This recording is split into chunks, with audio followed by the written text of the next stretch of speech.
প্রথমে এই ডিপজলকে বললো কি আপনি একটু নামাজের পরে এলান করে দিয়েন যাতে সবাই একটু বসে।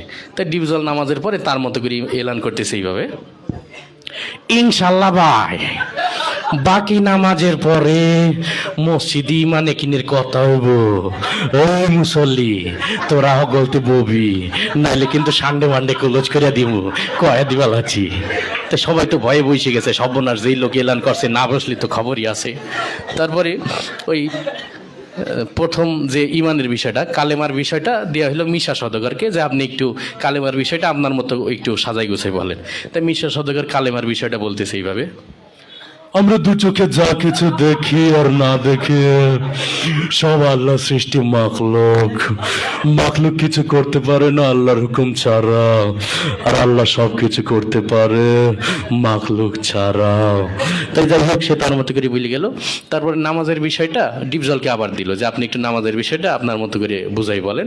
তাই ডিপজল নামাজের বয়ানটা করতেছে এইভাবে, এই আল্লাহ রাসূল যেমতে যেমতে নামাজ পড়ছে আর সাহাবীগো শিখাইছে অমতেই নামাজ পড়তে হইব, বোঝো নাই মাসলাডা দুধু খা ওই নৌসাব নামাজ শিখাই দিবি। যাই হোক সে তার মতো করে বললেও।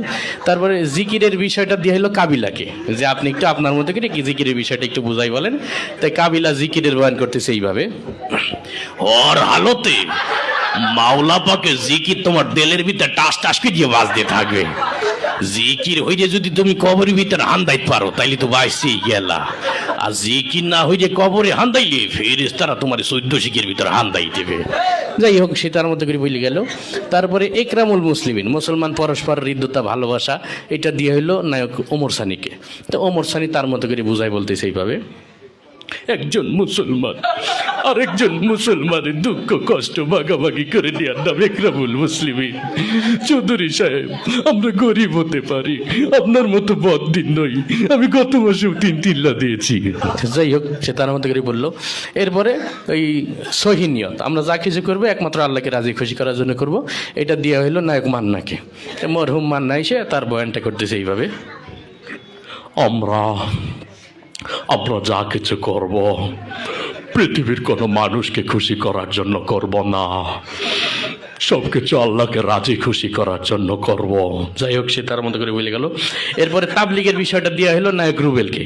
তাই নায়ক রুবেল তার মতো করে বলতেছে এইভাবে, আল্লাহর দিয়া জান, আল্লাহর দিয়া মাল, আল্লাহর দিয়া সময় নিয়ে আল্লাহর রাস্তায় বের হয়ে আল্লাহর দিয়া জান মাল সময়ের সঠিক মূল্যায়ন করতে হবে। আর জেনে রাখি শয়তান, তুই যদি আল্লাহর দিয়া জান, আল্লাহর দিয়া মাল, আল্লাহর দিয়া সময় সঠিক মূল্যায়ন না করিস তুই বেঈমান হয়ে মারা যাবি।